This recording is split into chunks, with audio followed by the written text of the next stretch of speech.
Am I wrong for not wanting to get my girlfriend an expensive engagement ring? I, 26 male, have been with my girlfriend, 26 female, for 4 years, and we've recently been talking more and more about marriage. Although my girlfriend grew up relatively well off, for the time I've known her, she's been pretty low maintenance. She's never cared about designer brands, rarely buys new clothes, and the jewelry she owns was gifted to her. I have a decent job and make up to $80,000 a year, and I've been saving for a while, but growing up, my family didn't have a lot of money. My girlfriend and I have always seemed to be on the same page when it comes to saving money. I assumed she would be fine with a more affordable ring. When I started looking into rings, I discovered moissanite rings, which look similar to diamond rings but are much more affordable. I see where this is going. I was looking at rings in the $1,500 to $1,800 range. This girl wants a real diamond. When I mentioned this to her, she insisted she wanted a real diamond ring and sent me links to a bunch of diamond rings that she liked. The prices range from $6,500 to $10,000. I told her I wasn't willing to spend that much. She seemed genuinely mad and said it wasn't that expensive. We got into a pretty big argument over it. I told her that it was ridiculous to ask me to spend that much and that I thought she was more reasonable than that. She said I was being cheap and that I could afford it and that I was basically saying she wasn't worth it. I told her no one is worth a $10,000 ring. I get you, but you can't. Eventually, my girlfriend said she didn't care and that I should get whatever ring I want, but she's clearly still mad and I know this is going to be an ongoing argument. I'm a bit frustrated because this seems out of left field. I've always known marriage is super important to her, but I didn't realize she'd insist on a diamond ring. So I talked to my older sister about it, who, despite agreeing diamond rings were stupidly priced, sided with my girlfriend and said if I could afford it, she didn't see the big deal. She added that my girlfriend has done so much for me and I was being an asshole about this. What my sister means by my girlfriend doing so much for me is that she was really supportive when I was in a serious car accident 4 years ago. I broke multiple bones and required a few surgeries. Although where I live, most healthcare is covered, I was unable to work for a while and had expenses I wasn't able to pay. I had been dating my girlfriend for only 6 months at the time and she was really there for me. I couldn't pay my rent, so she let me move in with her for free and help pay for a few expenses and for physical therapy I needed. She also helped me get a job with her uncle, who is a VP of an insurance company. Obviously, I've thanked her for all she did for me, but it's not something we talk about much. I don't think I'm obligated to buy an expensive ring because she helped me out a few years ago. But if my own sister said this, I'm guessing my girlfriend must feel this way as well. So, am I the asshole here? I agree with you in a sense where rings should not be, rings are a scam, it's a waste of money, but you love her and this is something that she wants. Oh, I'm conflicted. I don't know. I see both sides, but whatever makes you happy. I don't know. Don't listen to me. I just tell the stories. Storytime about my boyfriend's crazy ex-girlfriend. So a little background information. So his ex-girlfriend's parents, they owned a security company, which sold cameras, alarms, and a few other things. So at the end of 2019, my boyfriend broke up with his ex-girlfriend. And by March of 2020, he started seeing me. And at first we were just keeping things on the down low. Anyways, so after maybe 3 weeks of seeing my boyfriend, his ex sent me an Instagram message calling me a slut. It's the obsession for me. Anyways, what's even weirder is that she knew everything about my boyfriend and I, even the sexual things. Anyways, like I said, I thought that was really weird, so everything that she had sent me, I sent straight to him. Because I thought obviously that he had still been talking to her and had told her everything about us. But instantly he gave me his phone and said go through it and he had her blocked on everything. So even though it was weird, we moved on from that situation. Well, fast forward another 2 weeks and his ex calls him while I'm at his house. Like for part 2. Part 2 about my boyfriend's crazy ex-girlfriend. So like I said, she had called him while I was over his house. And somehow she keeps figuring out things about our sex life and personal things that we had told each other. So my boyfriend and I got super suspicious, obviously. Then we started to think and we noticed that everything that she was telling us were things that we had talked about in his bedroom. And things that we had done. So we ransacked his whole room looking for anything. And what do you know, I found a mini security camera and a microphone pointing out of his walk-in wardrobe directly towards the bed. We took it to the police and tracked it back to her. So it turns out she had used the hidden spare key, which his mom kept under the mat at the front door, which she had known about from when they dated. So she broke into his house, planted a security camera from her dad's business in his wardrobe. So we decided not to press charges because her parents and my boyfriend's parents were friends. So they just talked it out and decided to punish her in their own way. Storytime, I had to go to jail because of my toxic ex-boyfriend. So a little background information. Him and I started dating right after high school. And this relationship was so fucking toxic. We would literally fight over the dumbest shit.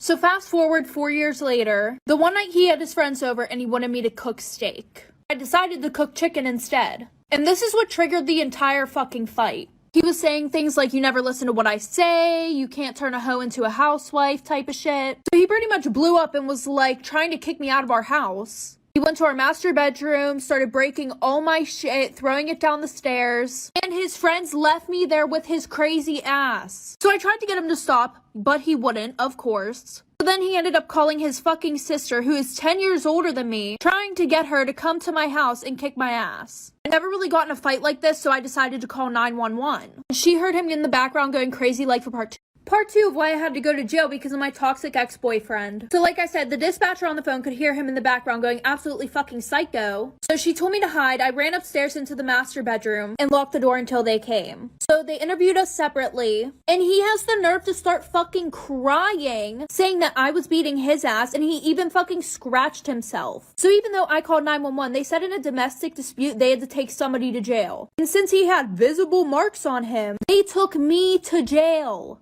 So the police officer told me to take off all my clothes and to only wear one layer and to also take out my shoelaces before he brought me in. So they booked me in jail, put me in a freezing cold fucking cell with 25 other actual bad bitches for 7 hours. And this is the best part. My ex kept trying to call and get me out the whole time I was in there, saying that he lied and everything. They set a court date for me, but when I showed up, they literally just dropped all the charges. Now I just tell everybody that I've been to jail and I'm not scared to go back. Storytime about how my parents caught me selling my undies online. Disclaimers is not my storytime of sending me on Instagram. I'm extremely spoiled. My family is extremely rich. This allows me to buy whatever I want. The problem is my dad caught me sneaking out of my window, so he grounded me for 2 months and took away my allowance. And my allowance is a lot. My dad usually gave me $150 a week. With that money, I would go to Starbucks every single day before school, and I would also treat my friends to Starbucks every now and then, more like every day. My friends and I would go to restaurants and have fancy dinners and lunches, and I also had a car. I would also go shopping almost every single Friday with my friends. I would get manicures and pedicures, and I could basically buy myself whatever I wanted just by asking my dad for the money. But now that I was grounded, that was not going to happen. By the way, I'm 20 now, but this was 3 years ago, so I was 17 when all of this happened. I can confidently say that I was like the queen bee in my high school.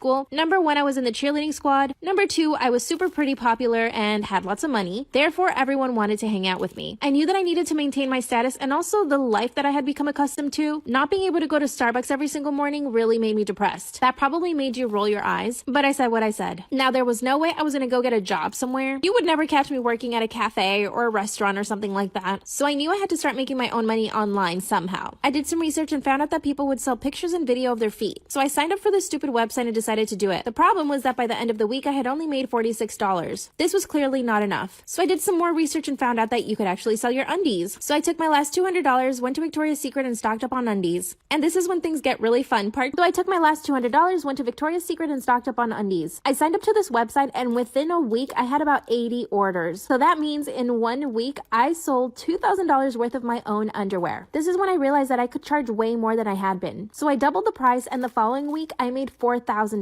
So here's the first mistake I made. I decided to tell my girlfriends about it and they decided to sign up and start selling their own undies. After a month, all of my friends and I were selling our undies and we were all making bank. This also meant that we were spending lots of money. I started buying designer handbags and shoes. One of my friends even put a down payment to a car and her parents started asking her tons of questions. And so did mine. Part 3. When my parents realized that I was buying all these designer bags and shoes, they started asking me questions. I was strong and I kept my mouth shut. Now my friends on the other hand who were also selling their undies, one of them got questioned by her parents and she gave up all the information. She even told her parents that I was the mastermind behind everything and that I had told all the other girls to start selling their undies, which was true. So it was official, I had been caught. Of course, my mom's friend runs straight over to my house and she starts spilling all the beans to my parents. My dad and mom came straight to my room and started rummaging through everything. That's when they find all my purses, my shoes, had stacks of cash in my drawers, and under my mattress. All of my friends got grounded, but my parents decided to take it a step further. They were so disgusted with me that they actually kicked me out of the house. But the good news is I had a lot of money, so I got myself a really nice apartment. So jokes on my parents. With all the money that I made, I decided to start a side hustle. I have my own employees and run my business from my house. My parents and I still talk and my dad's even invested into my new company. When I look back at what I did, I do feel shame, but at the same time, I've become so successful from that money. What should I invest in next? Storytime about when I stuffed my face with edibles before dinner with my wife's parents. Recently, I traveled to Denver, Colorado with my wife and her parents. As a resident of a non-legalized state and as someone who is too much of a pussy to regularly buy illegal drugs, the thing I was looking forward to most was the chance to buy fancy legal tree.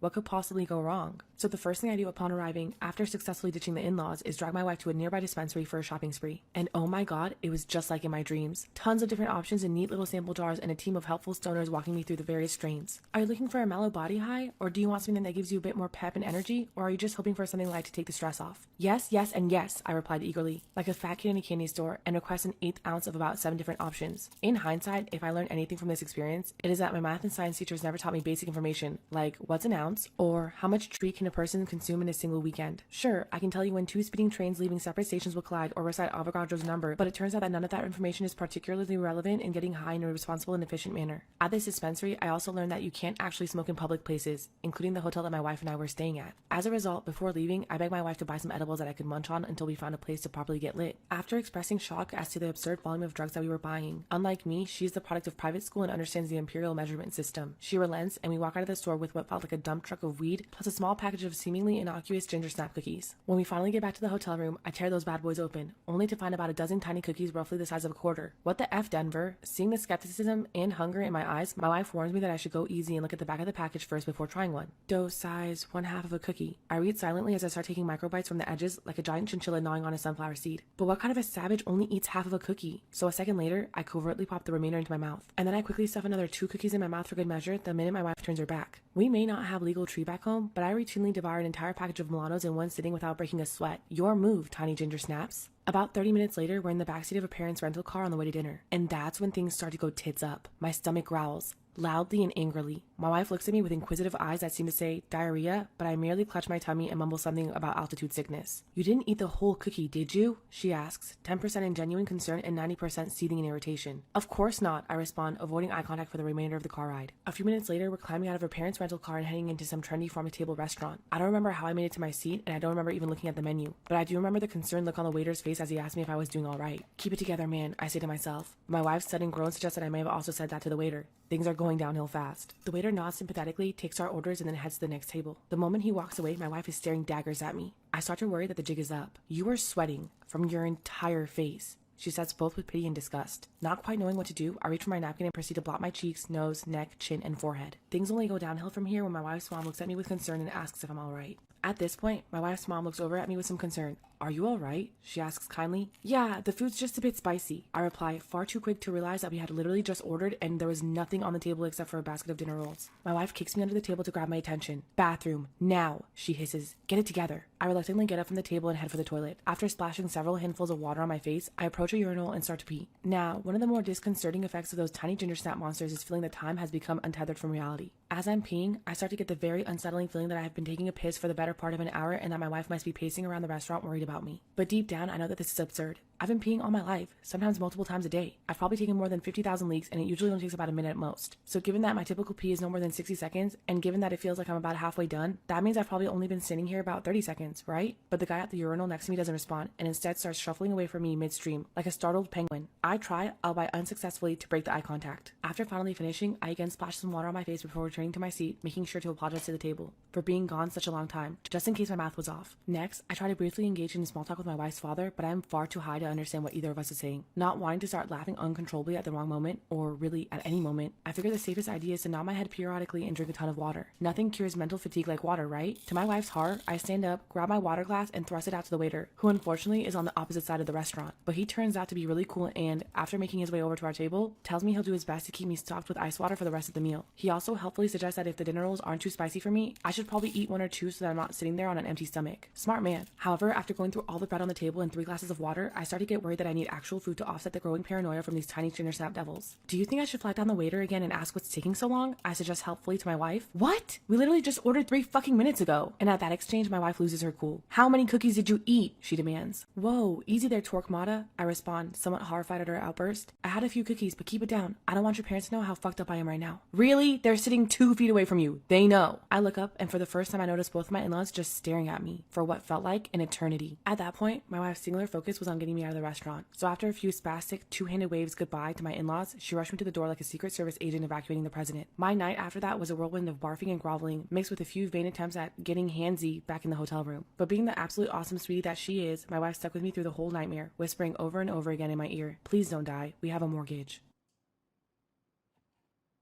Story time on how I kissed my boyfriend's best friend on New Year's Day. I know. Before you judge me, hear me out. So on the day of New Year's Eve, my boyfriend called me and canceled our plans to go be with his baby mama. After he's been telling me how much he's so done with his baby mama and that he wants nothing to do with her and that he only talks to her for his kid. Well, me obviously being crushed, I called up all my friends so that we can go out and I can get my mind off of things. I didn't want to go into the New Year's sad. Positive vibes only, baby. So me and my friends end up finding a party to go to and his best friend happened to be there. I thought nothing of it. He was actually pretty cool. He was hanging out with all of us, partying, drinking. We were just having a good time. It was all fun and games till that clock strike 12. Like for part 2. Part 2 on how I kissed my boyfriend's best friend on New Year's Day. So like I said, we were all drinking, just having a good old time. Maybe we had a little bit too much to drink because when that clock struck 12, everyone started kissing. I looked at my boyfriend's best friend and he looked at me just smiling. Hunty, that smile had me melting. I grabbed him and we started making out. YOLO. Yes, I made the first move and I would do it again. My boyfriend found out and he was pissed, but I didn't care because he deserved it. And me and his friend started dating and are still currently together.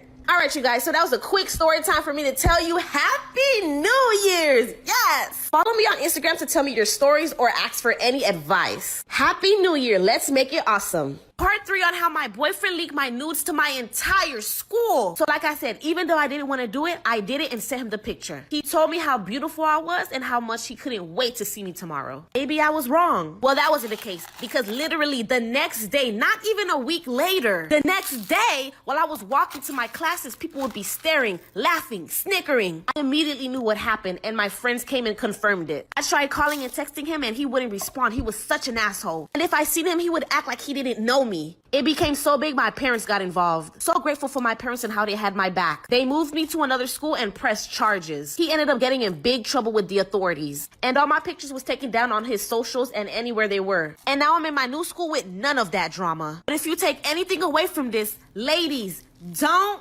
do it. Story time on how I sent my nudes to my dad. I'm talking full, clear, tunnel vision to my cat child. Just know this story ends with me getting my behind beat. So I was 17 at the time and I had a boyfriend who was also 17 and we've been together for 1 year. We were in the same grade, but we always had different classes, so I usually seen him during lunch. My parents were super strict and religious, so we had to keep our relationship on the low. So my boyfriend always asked me to send him nudes, but I never had the guts to send it to him. One day over the phone, me and my boyfriend had a heart-to-heart and he told me that he would never break my trust and that I can trust him with everything. So I decided I was going to surprise him for his birthday and send him the, The night before his birthday, I decided I was going to send him the nudes exactly at 12 a.m. Biggest mistake ever. Like for part 2. Part 2 on how I sent my nudes to my dad. Like I said, I decided to surprise my boyfriend with a for his birthday. When the clock struck midnight was when exactly I was going to send the pictures and wish him a happy birthday. On my phone, my boyfriend name was David with a red heart emoji, and my dad was under dad with the 2 pink heart emojis. 2 very different contacts, but at the same time, way too close. I took the pictures with nothing on. I'm talking full birthday suit. I bent down in front of that mirror, legs wide open, and one in a bed with my selfie stick. I was literally so anxious that I didn't even realize what happened. When I went to go text my boyfriend, my dad texted me. I thought I just swiped up the message to get it out my way, but instead I hit the message. So once I hit the message, it switched me from texting my boyfriend to texting my dad.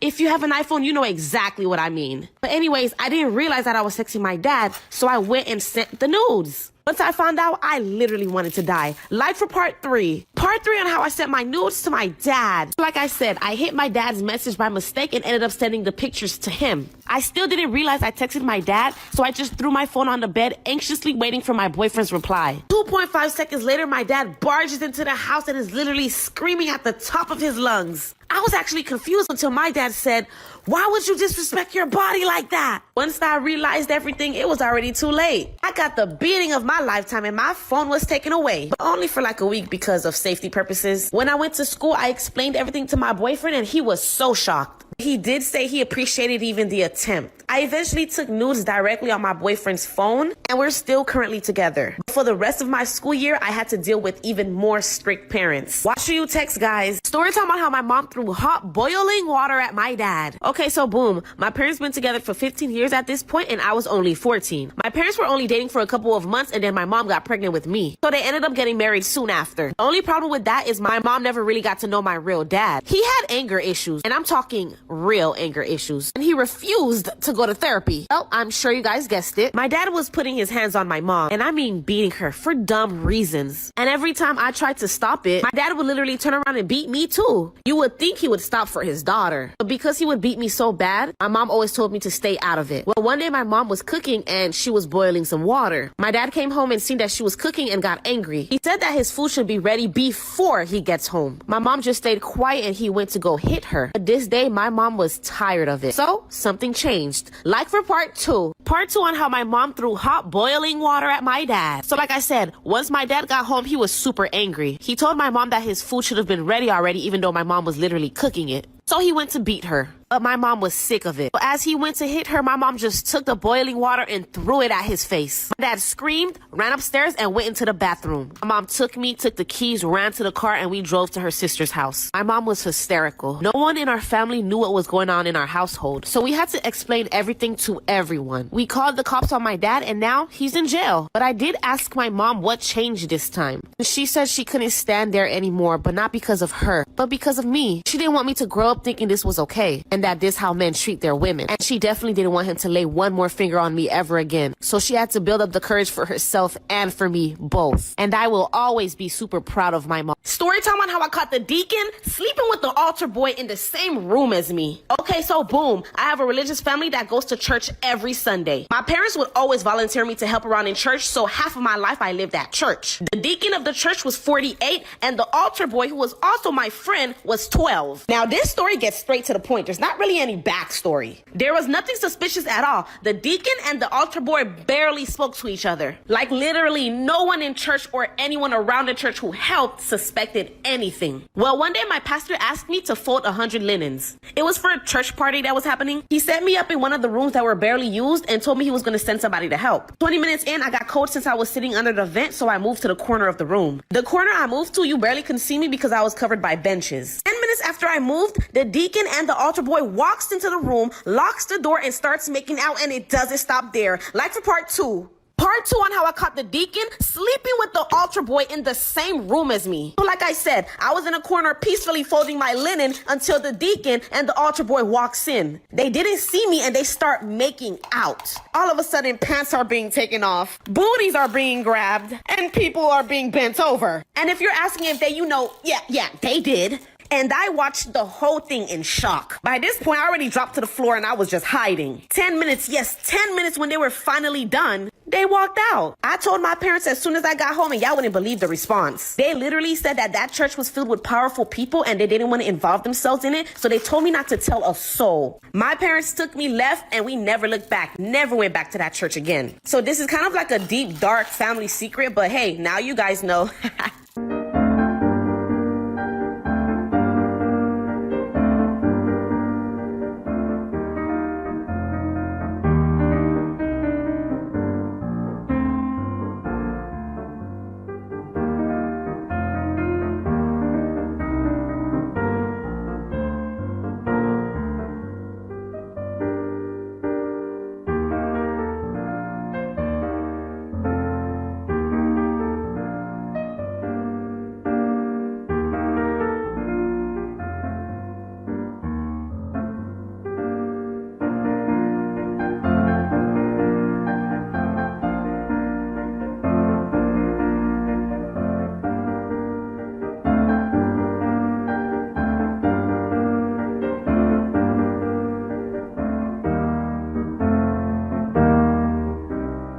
Imagine falling victim to a demented serial killer and being the only one of his victims that survives to tell the tale. In September of 1992, Jennifer Asbenson was a young 19-year-old nurse living in Palm Springs, California. She had just missed her bus while buying candy for the disabled girls that she worked with at a nearby hospital. During this time, a serial killer who had brutally murdered 5 women was on the hunt. Jennifer was visibly distressed because it was 9:50 p.m. and she worked a 10 to 6 shift. A man pulled up to her after noticing her distress and offered her a ride. At first, Jennifer turned him down, but she had already showed up late to work 3 nights in a row and she was told if it happened again that she'd be fired. As he started to drive away, Jennifer changed her mind and got in his car car. When he dropped her off, he asked her for her number. She didn't want to blatantly reject him, so she gave him a fake number and went to work. When Jennifer gets off at 6 a.m., she sees his car waiting for her. He asks her if she'd like to get breakfast, and she tells him that she couldn't. He then talks her into at least giving her a ride home, and she accepts. As they're driving, he pulls out the number she had given him, and his whole persona shifts. He screams at her that he called the number, and some old lady answered. He instantly bashes her head in the dashboard and ties her wrists behind her back. Jennifer is in complete shock and terrified when she sees the gun. He puts her seat all the way back and drives her out to the desolate desert. As Jennifer watches the telephone poles pass, the realization sets in that she might never leave this desert. When he stops, he uses a weapon to tear off her clothing. Jennifer recalls the look in his eyes being dark and of pure rage. At this moment, she knows that he's done this before. He tried to assault her, but he couldn't perform, which only angered him more. The level of violence escalated as he strangled her. As her vision went blurry, she felt an overwhelming calm sensation wash over her as everything went white. Suddenly, she felt herself come to again and watched as he was pounding on her chest. She was ready to accept death and just told him to do it. However, he wasn't finished with her, and wanting to continue her torture, he grabs a bag of sharp weapons out of the trunk. She refuses to die being cut up into pieces and tries to escape. He follows after her and catches her, dragging her by her hair through cacti and gravel. He put her in the trunk, battered and bloody, and starts driving. In that moment, Jennifer remembered her grandmother and prayed to God for help. She recalls getting a hysterical amount of energy and splitting the twine apart that was holding her wrists together. She then manages, by some miracle, to tear through the latch of the trunk and open it. This is when the man pulls over, gets out, and slams the trunk shut again.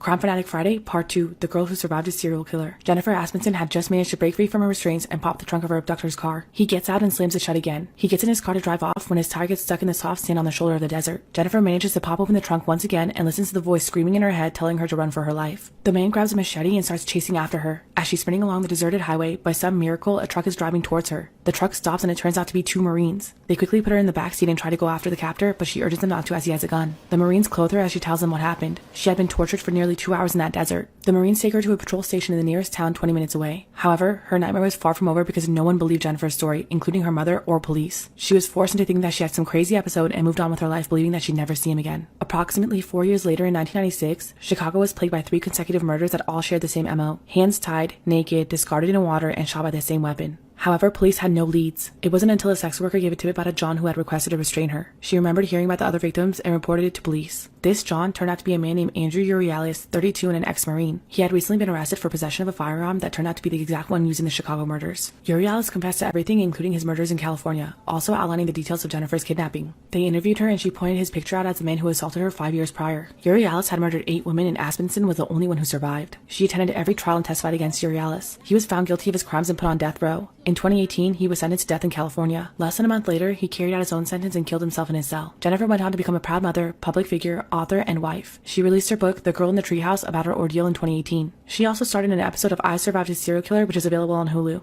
Am I wrong for naming my cat something my sister was going to name her daughter?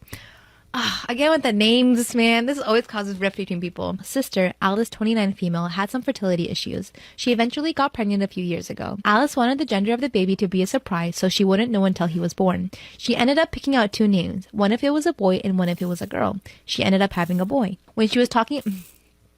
I can see. When she was talking about girl names, she floated the idea Sandra, and her nickname could be Sandy. She did not end up using the name, and it wasn't even their pick for the name if it was a girl. It was their second or third choice. Anyway, fast forward to last week, I found and rescued an orange cat. After I knew she wasn't lost, I decided that I would keep her. I was trying to think of names that would work, and one of my friends suggested Sandy. This friend did not know that my sister had brought up the name Sandy for her child. I loved the name and decided that was what I was going to be naming her. When I told my parents and sister about this, my sister got kind of quiet and asked if I could change it. She said that Sandy was what she wanted to name her daughter if she had one.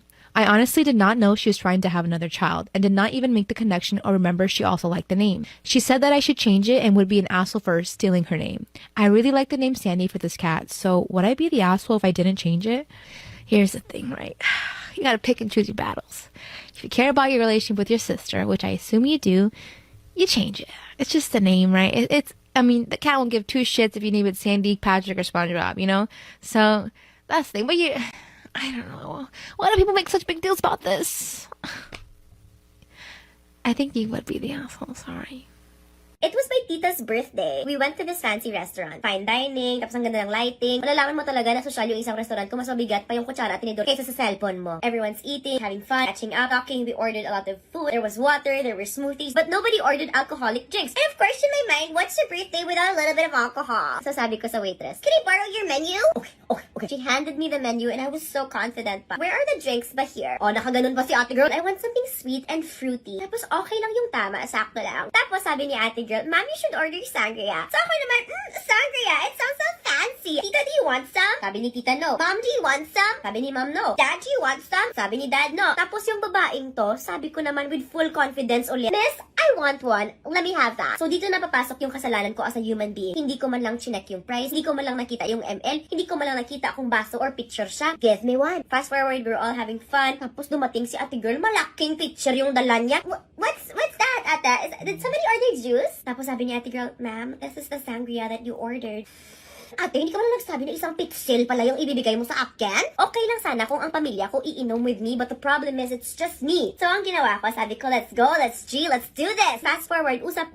I didn't feel anything yet kasi sobrang sarap niya. I was 3 glasses in na. Sabi ko, Dad, you should try this. This is really good. Dad had 1 glass. Mom, you should try this. Mom had 1 glass. Here comes the fun part. The timer we have to go home. Pagtayo ni ate girl, diba? Umiko talaga yung mundo ni ate girl ninyo. I didn't plan for this. This wasn't my birthday. Nag 360 ang buong restaurant. Kasalanan ko to, kailangan kong panindigan. Buti na lang I wasn't driving that day, so I was pretty confident I would come home alive and safe and well. So the moralization of the story, bago ka mag-order, pag-isipan mo muna. At nakalimutan ko pa kayong sabihan, 700 siya.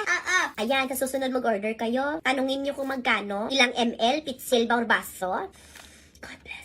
Story time on how I cheated on my husband with his son. Okay, so boom, let's get right into it. So I met my husband at my job where we quickly fell in love, got married, and the rest is history. My husband had a child from a previous relationship who was 17 years old. By the way, I'm 27 and my husband is 34. My husband was really great at his job, but he started treating me really bad. He was always working and had me stay home because he wanted to be the provider. He also bought food for me when I was hungry since I don't cook, but sometimes it would just be food that I didn't want. Before he leaves, he kisses me and makes breakfast for the house as if that's going to make anything better, and only spends time with me on his 1 day off. It's ridiculous. Well, I started spending a lot more time with my stepson and we became really close. I started feeling something real between us, and my husband was being horrible, so I made my move. My husband was treating me horribly, so I made my move. I started feeling something real between me and my stepson. We watched movies together, we went grocery shopping together, and plain just enjoyed each other's company. I felt something real between us, and I know he did too. One day, once again, while my husband was at work, my stepson and I started watching a Netflix movie.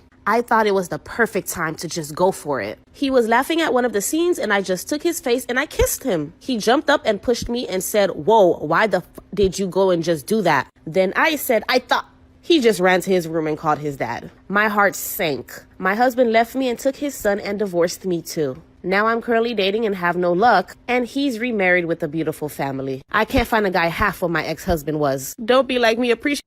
Good evening, and welcome to the very first of many inappropriate bedtime stories with Diddy. Tonight's episode stars Harold, who is 95 and living in a senior citizen's home. Every night after dinner, Harold goes to a secluded garden behind the center to sit and ponder his accomplishments and long life. One evening, Mildred, age 87, wanders into the garden. They begin to chat, and before you know it, several hours have passed. After a short lull in their conversation, Harold turns to Mildred and asks, "Do you know what I miss most of all?" She says, "What?" "Sex," he replies. "But it would also just be nice if a woman would just hold it for a while." "Well, I can oblige," says Mildred, who then unzips his trousers, removes his manhood, and holds it. Afterwards, they make a pact where they'd meet up in the garden every single night where they could talk, and she'd hold his manhood. But then one night, Harold didn't show up at their typical meeting place. Alarmed, Mildred decided to try to find Harold and make sure he's okay. She walked around the senior citizen home, where she found Harold sitting next to the pool with Ethel, who was holding his manhood. Furious, Mildred yelled, "You two-timing son of a bitch! What does Ethel have that I don't have?" Well, old Harold smiled and replied, "Parkinson's." Good night, sleep tight, and don't let the bedbugs bite. Good morning, everybody. Okay, so listen, Short story time. I am on my way back to Florida, and I'm in the airport, and I'm sitting in the middle of the gate area, and I'm charging my phone. I think I was reading a book or whatever, and the plane starts to board. So I look up, and there's a man who's waiting in line to board. I was in a section or two behind him, so it wasn't my turn yet. And he starts talking, and I don't realize that he's talking to me. So I'm looking around because he's quite a ways away from me, from where I'm seated. And he says, "You're not in this section?" So I'm looking. I was like, okay. And then I realized he's talking to me, and I was like, no, I'm not in that section. He's like, you sure you're not in this section? I was like, yeah, I'm sure I'm not in this section. He was like, okay, I'll save you a seat.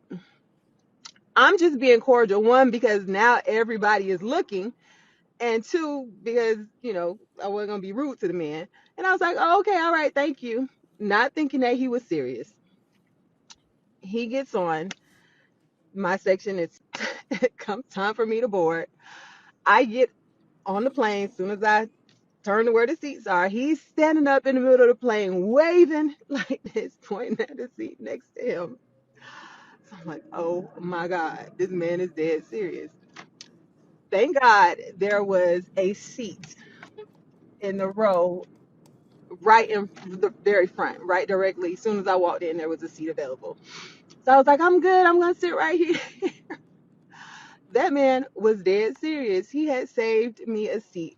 And it was an older, quite a bit older white man, for whatever it's worth. And I don't know what that conversation was going to be about. I'm hoping I didn't miss a blessing or an opportunity to bless somebody else. But I was just not in the mood for whatever conversation was about to take place because that man was adamant about me sitting next to him on that plane, and I just could not do it. Anyway, y'all have a blessed day. Be blessed, be a blessing. Okay, bye. So growing up in Miami is pretty common for all the women to wear the same pair of underwear every day for a month. So when my mom cheated on my dad with his brother, it tore our whole family apart. Let me give you a backstory. So my mom and my Uncle Richard, which is my dad's brother, they used to date in high school. But once they broke up, my mom started to date my dad, which she didn't know was his brother at the time. My dad and my uncle kind of fell out for a minute over that and then became back close a couple years later. So my Uncle Richard got this amazing job offer in New York, and we went years without seeing him. Let's say about 12 years. I'm 15 years old, and last time I saw him, I was 3. So Thanksgiving came around, and we insisted that Uncle Richard show up this time. Once he showed up, everyone was so excited to see him, especially my mom. Richard was too full and tired to go all the way back home, so he decided to spend the night. My mom decided to wash his clothes, and my dad got him some of his clothes to sleep in. My Uncle Richard later got the clothes out of the dryer and noticed my mom's underwear was in there, the underwear that she wore for a month straight when she was with him. So after reminiscing, he pulled her into the laundry room and reminded her of why they should have stayed together. Okay, so we just ordered subs from Miss Mozzarella. You don't know what that is. It's a pizza place that sells like subs and burgers and whatever else. Anyways, so the delivery guy comes to the door, sees Lizzie in the back. He's like, he looks like he wants to leave. I'm like, yes, she does. And the pizza guy goes, he's so cute. I'm like, I just said she. My daughter is a she. 100% she. Like, man, I'm so ready to flip out on this guy. Like, just because my daughter has no hair doesn't mean it's a boy. And she was wearing girl clothing, so. And I said she twice to him. I guess I can't fault him because he was an elderly, so maybe his sight was going, I don't know. But come on, y'all. You should realize my daughter is a girl, not a boy.